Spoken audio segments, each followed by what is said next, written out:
Thanks for watching, YouTube. So this was some good work here. Thank you, Marcy. Great catch. Appreciate passing this on. This is from Third Rock from the Sun TV show back in, I think this is 1996. This is the first season. Used to like this show, actually. Not too bad. Anyway, take a listen. And yet everyone on the planet gets all worked up about these pointless little behaviors, blissfully unaware of the great vaporizing meteor due in 2015. Which obviously doesn't exist because I'm kidding! You detected even a small one, like the one that detonated in Russia, headed for New York City in 3 weeks. What would we do?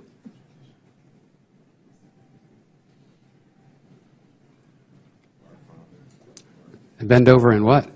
No, Congressman, that is, I don't, again, I have to go back to what I said before. These are very rare events. From the information that we have on asteroids that we've discovered of all sizes, we don't know of one that will threaten the population of the United States, in 3 weeks. And we are trying very diligently, as I said before, with the President's budget, to put ourselves in a position where we advance the technology such that 3 weeks will not be something that causes us to panic, because we will be able to respond.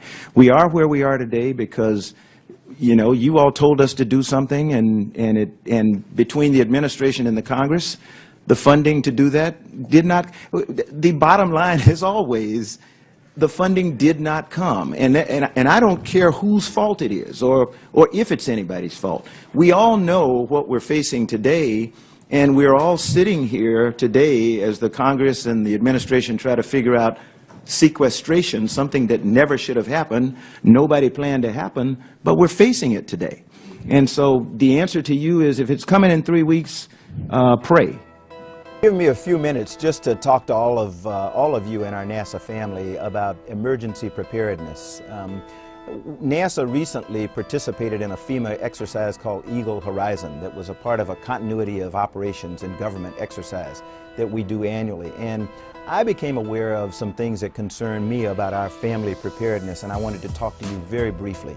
We in NASA, we're an incredibly unique organization. We're the only agency in the federal government that's responsible for the safety and well-being of people, not only here on Earth, but off this planet. So my experience in the astronaut office, my experience as an active duty Marine, always talked about the importance of family preparedness and to make sure that we had a viable family support program. And I have concerns that ours right now is not as good as it ought to be. So what I'm asking all of you in the NASA family, whether you're out on the West Coast, here on the East Coast, along the Gulf Coast, up on the Great Lakes, think about the natural disasters that could occur in your area. Think about attacks that could come like 9/11 from outside forces, and talk to your family about your work and what they need to do to prepare for the unforeseen. Develop a family preparedness plan in your house.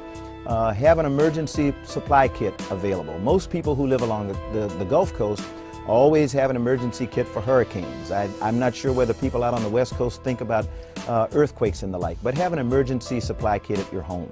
Think about a family communications plan. Where are we going to meet if an emergency occurs and we're all over town? What are we going to do? Are we going to call each other on the cell phone? Just think about those things. If you have pets, think about a pet preparedness plan. How are you going to make sure that they're taken care of when you're spread all over the place? And then if you have family members who have special needs preparedness. The most important asset for us to successfully complete our mission is that our people, our families mainly, are taken care of so that we can come to work and feel good that if an emergency arises, our families are going to be taken care of. So I would ask you again, sit with your families, think about what you would do in an emergency situation.